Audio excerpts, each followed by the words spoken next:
Minimum 1 minute સુધી આપને કંઈ બી જે બી ટોપિકમાં આપની પાસે નોલેજ છે, કોઈ ગમે તે વિષયમાં જ્ઞાન છે તમારું, બરાબર, ધાર્મિક જ્ઞાન છે અથવા અન્ય કોઈ પણ વિષયનું છે, તો તમે 1 મિનિટ તો કન્ટિન્યુ કરી શકો ને.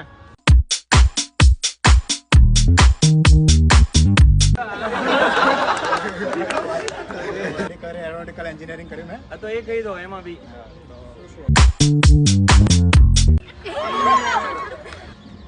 હાલના સમયમાં ટુરિઝમ ખૂબ જ વિકસ્યું છે ગુજરાતમાં, ઇવન ભારતમાં વિકસ્યું છે. ગુજરાત સરકાર ઘણી જગ્યાએ પોતાના ટુરિઝમ સ્થળ વિકસાવે છે. ફોનમાં આપણે જે રીતે વાત કરીએ છીએ તો આપણે જરાક ઓછા વાથી બોલીએ છીએ તો પણ બહુ લાંબા અંતરે અવાજ આપણો ક્લિયર થાય છે. સમસમી ઉઠે કાળજુ, સમસમી ઉઠે કાળજુ ને પ્રસરી ઉઠે રોમે રોમમાં પીડા, પ્રસરી ઉઠે રોમે રોમમાં પીડા, લાગે જય જગત